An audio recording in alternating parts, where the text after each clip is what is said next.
Hello guys, আসসালামু আলাইকুম। Welcome back to my channel Lutfa village cooking. আজ আপনাদের তৈরি করে দেখাবো ম্যাঙ্গো শেক।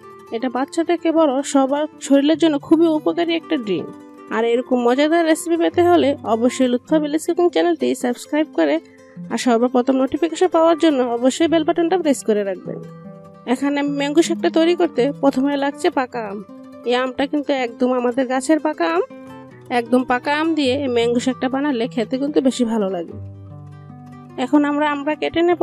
প্রথমে বোটাটা ফেলে সাইড থেকে দুটো ফালি করে কেটে এবং সাইডের অংশগুলোও কেটে নিব। সবগুলো আম কাটা হয়ে গেলে একটি ছুরির সাহায্যে এভাবে কিউব কিউব করে কেটে নিব। এরপর খোসা থেকে একটা চামচের সাহায্যে আমটা বের করে নিব। এতে ব্লেন্ড করতে সুবিধা হবে। সবগুলো এভাবে কিউব কিউব করে কেটে একটা বাটিতে নিয়ে নেব। এভাবে কিউব কিউব করে কেটে ব্লেন্ড করলে কোনো রকম আঁশ থাকবে না, একদম মিহি হয়ে যাবে। এখন একটা ব্লেন্ডার জারে আমগুলো নিয়ে চিনি দিয়ে দিব 2 টেবিল চামচ, 2টা কাঠবাদাম এবং 2টা কাজু বাদাম আর 1 কাপ দুধ। আর দুধটা আমি জাল করে ঠান্ডা করে নিয়েছি। ফ্রিজে রেখে দুধটা ঠান্ডা করে দিলে খেতে কিন্তু খুবই ভালো লাগে। এখন ঢাকনাটা লাগিয়ে 1 থেকে 2 মিনিট ব্লেন্ড করে নেব। ব্লেন্ড করা হয়ে গেছে, দেখুন কতটা সুন্দর হয়ে গেছে, একদম স্মুদি একটা ড্রিঙ্ক। এখন একটা সার্ভিং গ্লাসে সার্ভ করে নেব। প্রথমে ছোট ছোট কিউব করে রাখা আমের টুকরাগুলো দিয়ে এরপর দিয়ে দিব ব্লেন্ড করে রাখা ম্যাঙ্গো শেক। ড্রিঙ্কটা আরেকটু ঠান্ডা করার জন্য কিছু আইস কিউব দিয়ে দেব।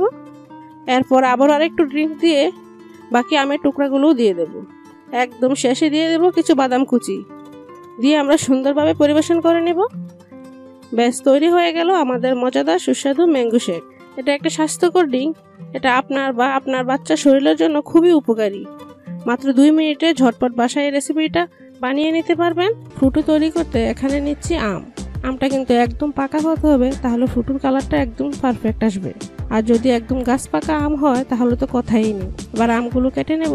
দেখুন একদম পাকা আম। আর এখন কিন্তু বাজারে প্রচুর পরিমাণে পাকা আম পাওয়া যাচ্ছে, তাই খুবই ইজিলি এই জুসটা আপনারা তৈরি করে নিতে পারবেন। সবগুলো আম এভাবে কেটে নিয়েছি। এবার আমগুলো থেকে খোসাটা ছাড়িয়ে নেব। অবশ্যই খোসাটা ছাড়ানোর জন্য এরকম একটা স্টিলের চামচ নেবেন, তাহলে আপনার খোসা থেকে আমটা বের করতে অনেকটা সুবিধা হবে।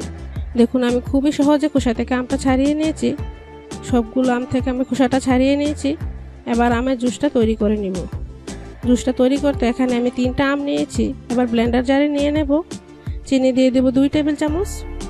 আর মিষ্টিটা অবশ্যই আপনাদের পরিমাণ অনুযায়ী দিবেন।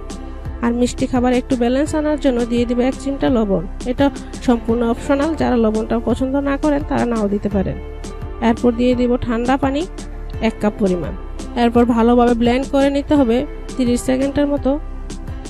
30 সেকেন্ড পর ভালোভাবে ব্লেন্ড করা হয়ে গেছে। এবার জুসটা ছেঁকে নিব, তাহলে কোনো রকম ময়লা থাকলে তা বেরিয়ে যাবে আর একদম পিওর জুসটাও পাওয়া যাবে।